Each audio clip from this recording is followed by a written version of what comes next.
So, you're ready to travel long term, but what do you do with all of your stuff? The way I see it, you have about 4 options, or a combination of 4 options. We've done all 4 of these at some point in time, so let's talk about it. The first option is Operation Extreme Freedom, and that is when you sell everything that you own so that you can take off and explore the world. Operation Everything includes getting rid of your home, so having no more mortgage, no more rent, and no possessions that you have to store. It is by and large the most extreme option that you can choose, but it could also be the most freeing. This is a great option for those of you that really want to wipe the slate clean so that you can take off and enjoy without having to worry about anything at all. Now, there are some many pros to this option. The first pro being that you don't have to worry about anything. You don't have to worry about your home, your apartment, your belongings. You just get to explore at your leisure.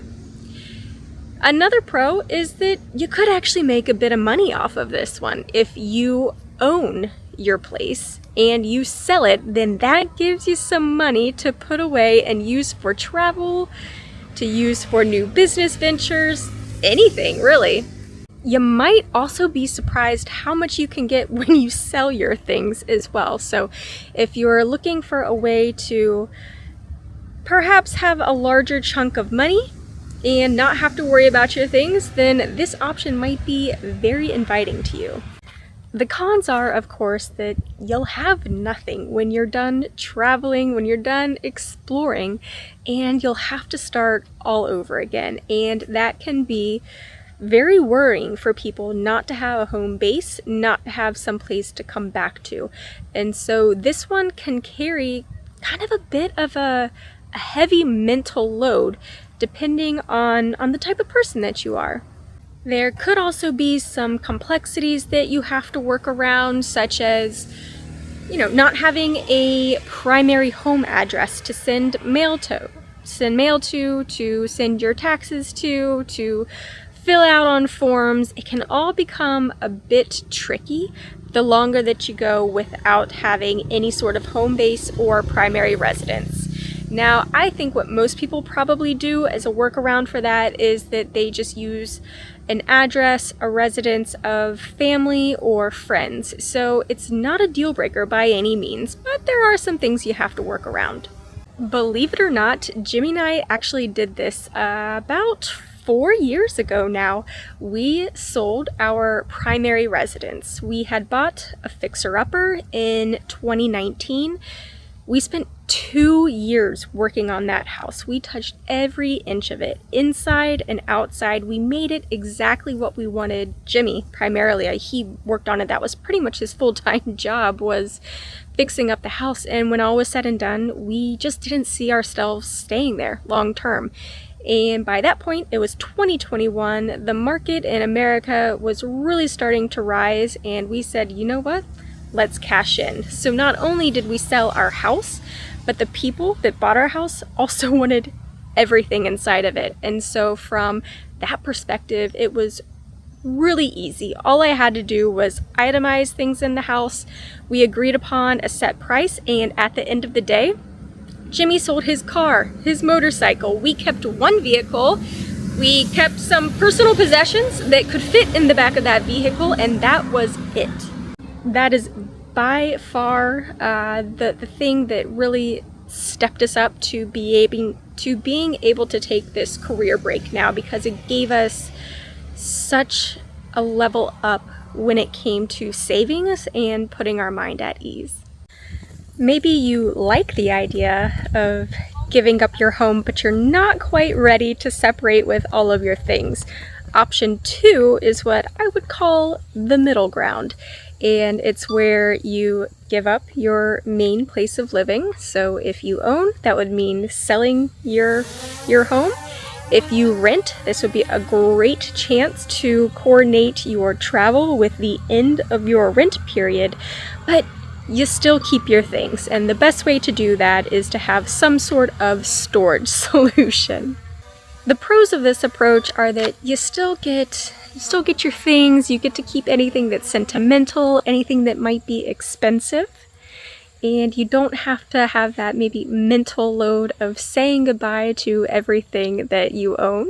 It also means you have stuff to come back to. So if you intend on finding a new place to live, then you still have your furniture, you still have things that you can move into that property. So it makes it a bit easier to re-enter. Cons to this approach are that storage space is expensive. There's really no way around that. And if you have a lot of things, then you're going to need bigger, more storage units. And so that cost is going to add up while you are away. And you don't want to underestimate exactly how much storage is going to cost. So if that's something you're looking into, then I would definitely look in your area to get a really good understanding as to how much is going to come out of your pocket every month so that you can keep your things. This could, however, be a really good option for those that have friends, that have family, that have a basement, that have a closet, that have a garage, that have some place where you can store things without having that additional overhead cost. If you do keep things like your car, for example, you also need to factor in what needs to happen while you're away with that vehicle. Are you still going to have to renew your registration? Is it going to need to be taken for tests to ensure that it's still road ready?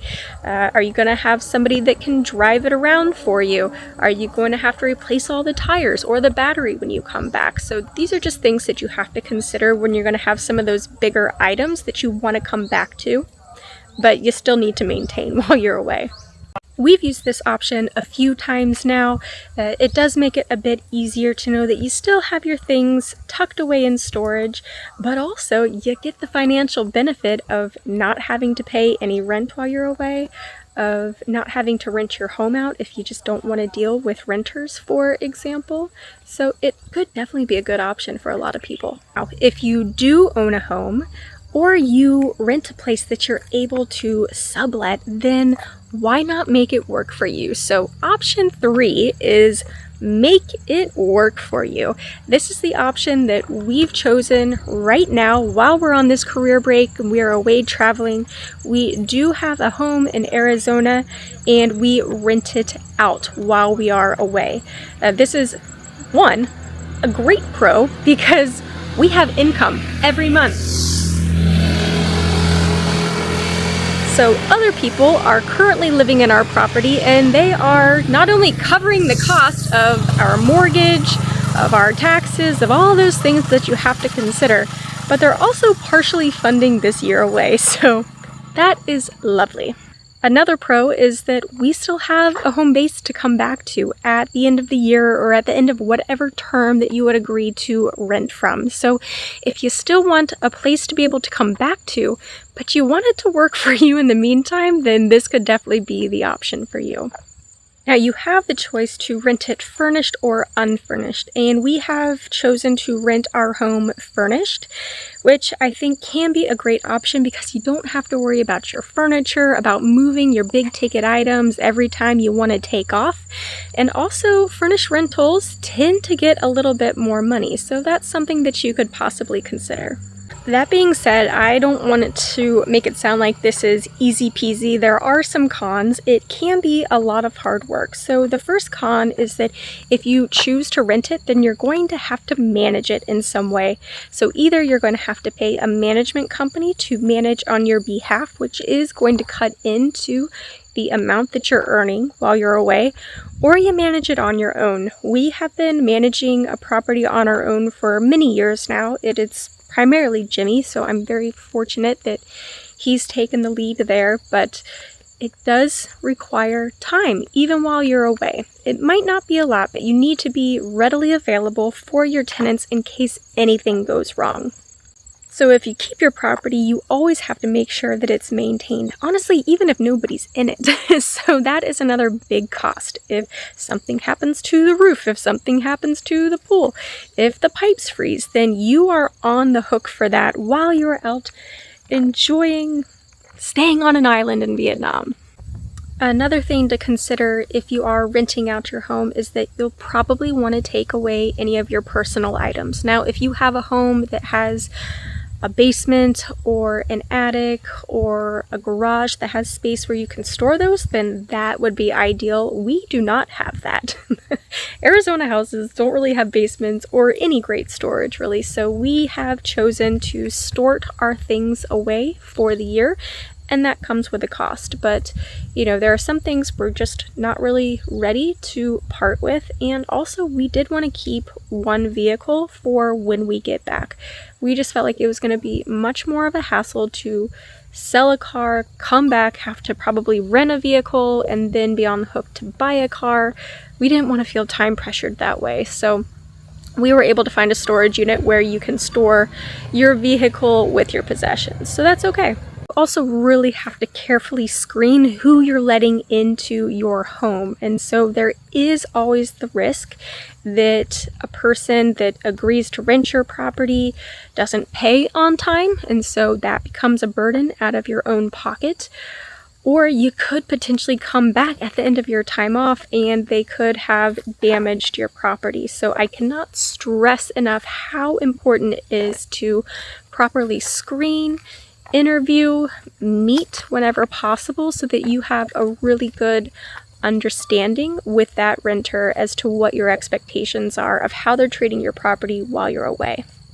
Since we've been traveling, we've met quite a few people who have used this strategy as well as ourselves, and it's a great way to potentially, fund your travel, fund your year off. In our case, help fund, not fully, but help fund the career break, so it makes it just a bit less of a financial burden on you, but you still get that nice feeling of knowing that you'll have a home base to come back to at the end. Now, finally, there is option number 4, and I call that option easy peasy, and it's because you don't have to worry about doing anything with your belongings. You're in a position in life where you're able to just leave things behind and take off, and what a lovely place to be. This is an option that tends to work for people that don't have to worry about all the horns in Vietnam. No, they don't have to worry about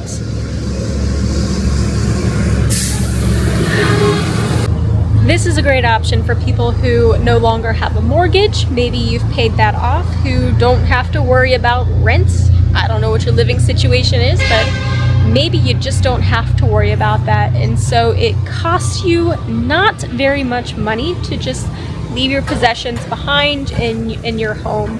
The pros, of course, is that it's the easiest option. You really don't have to worry about very much. You just pack up your little suitcase and take off. You don't have to worry about any extra storage costs or things like that. So from a financial standpoint, you're pretty well set. The cons might be, maybe you're somebody who hasn't paid off their mortgage. You're just financially able to go ahead and pay your rent, pay your mortgage every month while you're away, while you're not there. And that's great, but that's still gonna cost you money. So that's a con. And then, as I mentioned with the last option, it is still your home and you're still going to have to maintain it even while you're away. So you could always have perhaps those unexpected costs that pop up while you are not in the home, and you need to be prepared for that. The good thing is that if you are somebody who's been really proactive with maintaining your home, with ensuring that you don't let things get bad, then when you take off, then you shouldn't have too much to worry about. This is a great option, as I said, for people who really don't have to worry about that financial overhead, who've maybe already paid off their mortgage. Maybe you have family members, maybe children who can stay in your home while you're away, and that benefits them, but it also benefits you because you have somebody that can watch over things, take care of things, maybe take care of pets while you're away. I'm smiling because as I say that, look at this, buddy. Take care of those pets. Another option could be if you want to maintain your home, your apartment, you could also look into having house sitters stay there while you are away. Maybe you have a big property where you need your gardens maintained, maybe you're worried about a pool, maybe you have some animals to look after. It doesn't necessarily have to mean that you can't take off and enjoy long-term travel. So house sitting is also an option to look into. Jimmy and I have used option number 4 when we're doing shorter term travel, like 3 to 4 months. Then it's probably not worth all of the hassle to move your things out of your house, to try to get it rented. You're able to cover the cost for those few months, then you should absolutely do it. This is also the option that we hope to pursue in the long term. So we have a house right now that we are renting. We'll continue to do that for the next few years, probably take some time, travel, rent it while we're away, but eventually we'd like to sell our current home and then be able to just buy a smaller property outright so that we can kind of keep our things there, have a home base, and not have to worry about any future financial burden overhead. Now, no matter which option you decide to do, I always recommend downsizing before you take off on long-term travel. So even if you're going to keep your house and keep all of your things, you want to go through that and just take the time to get rid of the things that you don't need, because it's just going to take up mental space. It's gonna take up dollars somewhere down the road.